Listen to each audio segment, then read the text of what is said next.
네, 안녕하세요. 주식의 소리의 애솔입니다. 오늘 다소 충격적인 하루였죠. 우리 식구들 안 그래도 힘든 일상에 주식 때문에 조금 더 지치시는 건 아닌지 걱정이 됩니다. 코스피가 2.45%나 내렸고요. 코스닥은 3% 넘게 빠졌어요.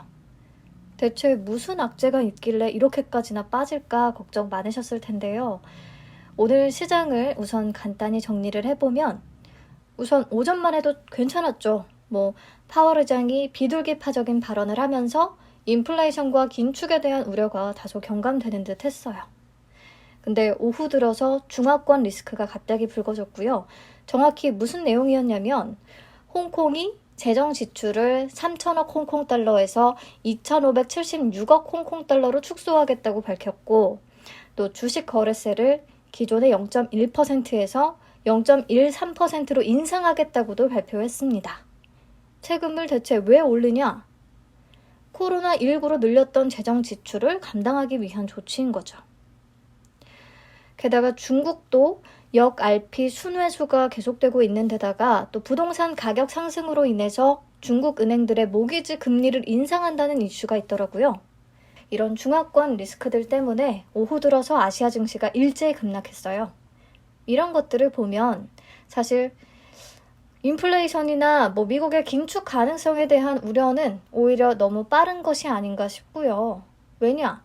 페드는 2% 이상의 인플레이션이 발생을 해도 기준금리를 즉각 인상하지는 않을 것이라는 언급을 했었잖아요. 기준금리를 인상하려면 아무래도 고용 회복 여부가 가장 중요할 것 같은데 고용이 안정적으로 유지되려면 꽤 오랜 시간이 필요할 것 같습니다. 하지만 물론 속도와 레벨은 계속 체크를 해야겠죠. 현재는 20일 이평선 이격도가 120%까지 벌어지면서 기술적인 저항선인 1.3% 중반대에서 계속 오르락 내리락 하는데요. 근데 1.39%까지 오르기도 했었더라고요. 아무튼 요 정도 수준에서 안정화를 찾게 되면 좋겠지만 1.5%나 1.75%를 넘어서게 되면 주식시장에 타격을 줄 수밖에 없을 것으로 예상이 됩니다. 그리고 무엇보다 속도가 문제일 것 같아요. 절대적인 금리 수준에 상관없이 이 금리 인상 속도가 너무나 빠르다면 시장의 타격이 클 것 같습니다. 특히 성장주가 무너질 위험이 큰데요. 금리가 올라가면 왜 성장주는 떨어질까요? 보세요. 가치주는 상대적으로 성장할 가능성이 작고 그렇기 때문에 투자를 해야 한다던가 그런 부분은 거의 없죠. 그래서 대출은 적고 현금이 많아서 배당을 많이 하는 특징이 있습니다. 반면에 성장주는요. 한창 성장하고 있는 회사들이 포함이 되잖아요. 그래서 시설 투자라든지 연구개발 투자라든지 아무튼 활발히 계속해서 투자가 이루어져야 해요. 그렇기 때문에 배당을 많이 하기보다는 보유한 현금을 계속해서 재투자하는 경향이 높고요. 그러다 보니까 당연히 대출이 많을 수밖에 없죠. 투자할 곳이 많으니까. 이런 상황에 금리가 오르면 자금 조달 비용이 높아지니까 당연히 성장주에는 악재로 작용을 할 수밖에 없습니다. 네, 근데 오늘 시장을 보니까요. 이제 앞으로 좀 경계해야 할 리스크는 이렇게 금리 상승보다도 세금 인상 부분일 것 같아요. 2020년까지만 해도 금리 인하를 통한 효과가 정부 부채 증가를 상쇄했거든요. 이게 무슨 말이냐면 부채 총량은 증가했지만 이자율이 워낙 낮으니까 정부가 지급해야 하는 이자 비용은 오히려 줄어들었어요. 근데 금리가 상승하면서 그 효과가 약해지고 있는 거죠. 그렇다면 세금 인상이 뒤따를 수밖에 없다. 부채에 대한 이자 비용 부담을 줄여야 하니까. 그래서 홍콩도 주식 거래세를 인상하겠다고 밝힌 거잖아요. 근데 물론 홍콩의 인지세 인상 이슈가 우리 증시를 하락 전환하게끔 만들 만한 힘은 없죠. 하지만 앞으로 디지털세라든지 옐런 장관이 언급했던 미국 주식 양도세 인상이라든지 그리고 최근에 얘기가 나오고 있는 한국의 소득세 인상 이런 각국의 세금 이슈가 본격화될 가능성이 있다는 거 이 부분을 조금 주의 깊게 봐야 할 것 같습니다. 네, 그리고 중국의 경우에는 역RP 순회수보다는 부동산 규제 같은 부채 관리에 대해서 모니터링할 필요가 있겠습니다. 자, 코스피 차트 보시면요. 5일선, 20일선 다 깨졌기 때문에 이제 60일선 부근인 2900 중반이 지지선이 될 수 있을지 한번 봐야겠고요. 그리고 코스닥도 121선 부근인 900 초반대 지켜주는지 봐야 할 것 같아요.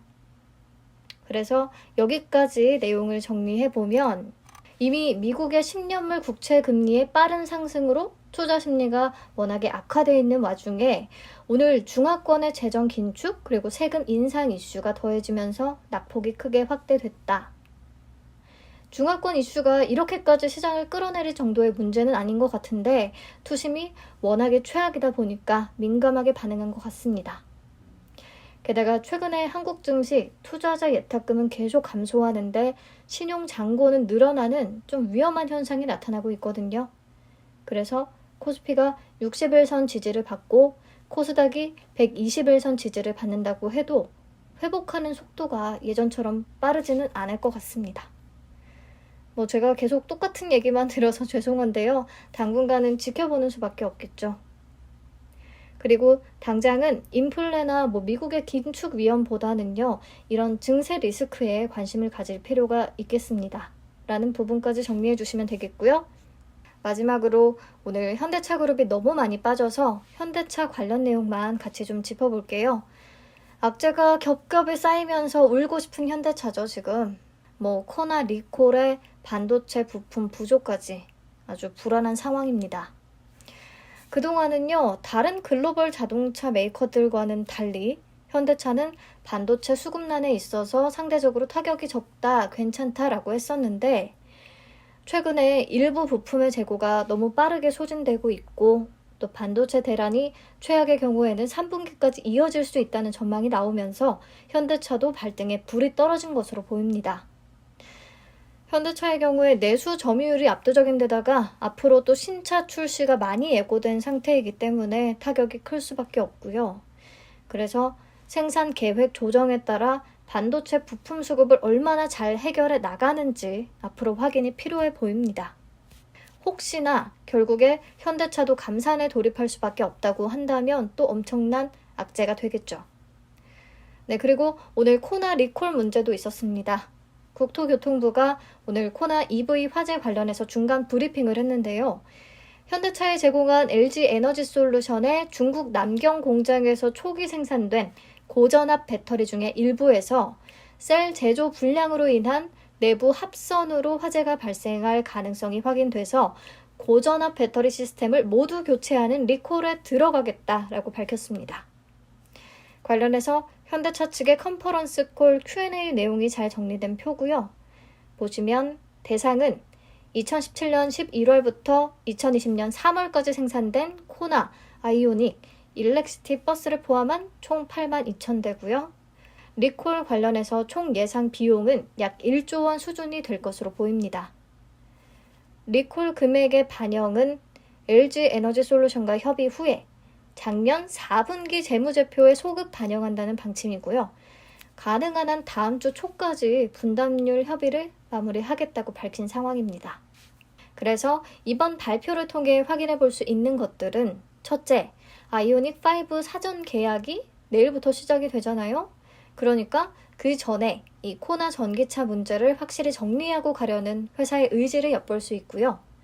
둘째, 낮은 화재 가능성과 높은 재무 부담에도 불구하고 고객 안전을 최우선하려는 원칙을 적용했음을 강조하고 있는 것으로 보입니다. 그리고 셋째, LG 에솔 측은요. 국토부 재현 실험에서 화재가 발생하지 않았기 때문에 셀 제조 불량을 직접적인 원인으로 보기는 어렵다라는 입장이거든요. 그래서 리콜 비용 분담률을 두고 갈등을 빚을 수도 있겠다라는 생각이 듭니다. 현대차는 가능한 다음 주 초까지 협의를 마무리하겠다고 했지만 과연 가능할까 싶고요. 비용 협의가 길어질 경우에는 현대차 단독으로 4분기 실적에 우선 반영을 먼저 하고 추후에 일부 환입이 이뤄질 가능성도 있겠다는 관측이 나옵니다. 아무튼 현대차 그룹주들 당분간은 이 악재들을 소화하는 과정을 거쳐야 할 것 같고요. 무엇보다 내일 시작되는 아이오닉 5의 사전 계약 반응이 중요할 것으로 보입니다.